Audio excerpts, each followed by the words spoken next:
क्योंकि धृतराष्ट्र जो था वो सिर्फ नेतृत्व से ही अंधा नहीं था, वो आध्यात्मिक खेल पे भी अंधा था।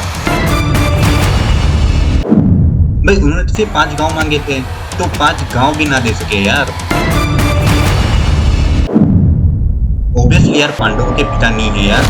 आपने मतलब उसके वाक्य से साफ स्पष्ट होता है कि उनको पुत्र ही नहीं मानता है।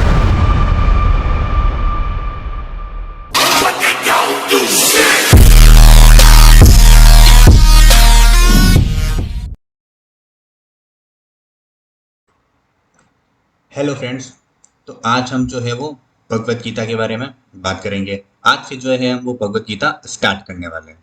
तो वैसे तो आपको सब कुछ पता है कि भगवत गीता मतलब लाइक महाभारत पांडवों और कौरवों के बीच में हुई थी एंड क्यों हुई थी, और जिसके कारण उन्हें जो है कुरुक्षेत्र में जो है अपने धर्म युद्ध के लिए वहां पे एकत्रित होना पड़ा था।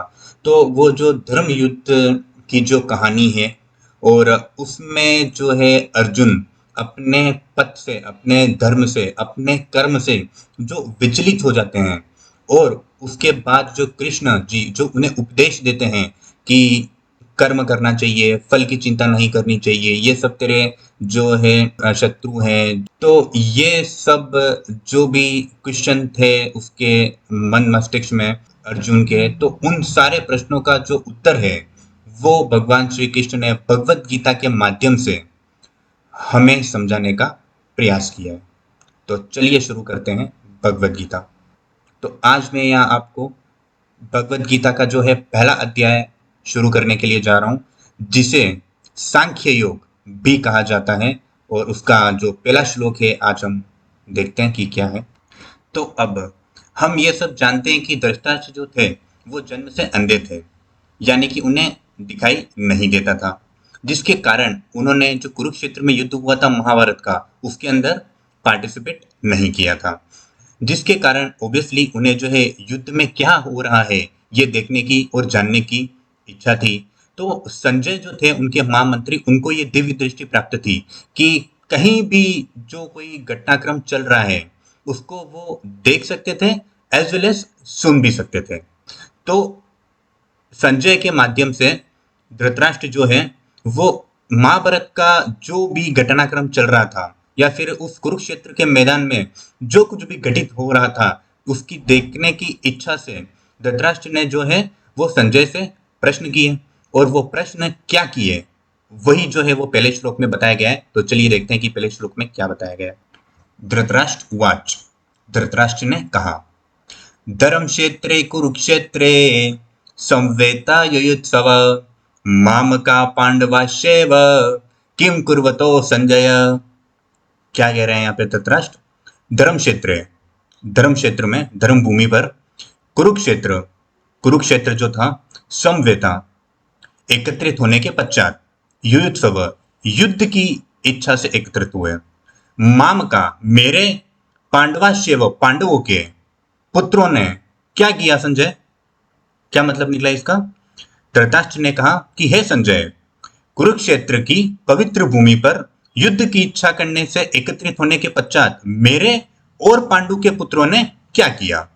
धृतराष्ट्र ने जो यहाँ पर क्वेश्चन किया है वो थोड़ा सा समझने लायक है कि धृतराष्ट्र ने ऐसा क्वेश्चन क्यों किया कि धर्म क्षेत्र कुरुक्षेत्र माम का पांडवा सेवा किम कुरुतो संजय, कि धर्म क्षेत्र यहाँ पर जो कुरुक्षेत्र उसको एक धर्म भूमि बताया गया है, कि वो मतलब वेदों में बताया गया है कि वो देवों के लिए भी एक तीर्थ स्थान है। तो ऐसी भूमि में जा करके जो है उसके जो पुत्र हैं ऑब्वियसली युद्ध करने के लिए जा रहे हैं, ये क्वेश्चन पूछने की जरूरत ही नहीं थी, पांडवों को ऑब्वियसली यहाँ पे युद्ध करेंगे, तो उसको ये क्वेश्चन पूछने की आवश्यकता इसलिए पड़ी क्योंकि धृतराष्ट्र जानता था कि कुरुक्षेत्र है वो एक धर्म भूमि है, यानी कि वहां पर जाकर किसी का भी हृदय परिवर्तित हो सकता है। तो उसको ये चिंता थी कि वहां जाकर कहीं मेरे पुत्रों के मन में थोड़ा सा भी जो है कहीं वैराग्य ना उमड़ जाए, या फिर जो है उनका मन परिवर्तित ना हो जाए कि ये तो मेरे भाई हैं, ये तो जो है मेरे भाइयों के साथ मैं कैसे युद्ध करूं। क्योंकि धृतराष्ट्र जो था वो सिर्फ नेत्र से ही अंधा नहीं था, वो आध्यात्मिक खेल पे भी अंधा था। वो इंटेलेक्चुअल लेवल पे उसमें इतनी सी बुद्धि नहीं है। भाई पांडवों ने तो सीधा बोल दिया था कि भाई हो साम्राज्य तो आधा हो, इसमें भी अगर शंका हो तो दे दो हमको 5 गांव। भाई उन्होंने तो सिर्फ 5 गांव मांगे थे, तो 5 गाँव भी ना दे सके यार, 5 गाँव भी ना दे सके यार तुम लोग। मतलब यार, आप राजा हो, आपके पास में power, you have the power, use it. Power को यूज़ क्यों नहीं कर रहे हो आप? आपको पता होना चाहिए कि सिर्फ 5 गाँव माँग रहे हैं, अगर 5 गाँव दे दिए तो इतना बड़ा युद्ध को आप टाल सकते हो। पर नहीं, आपने ऐसा नहीं किया। अब बात आती है कि क्यों नहीं किया? क्योंकि अगली लाइन में आप पढ़ोगे, मामका पांडवाश्यव, मेरे और पांडु के पुत्र।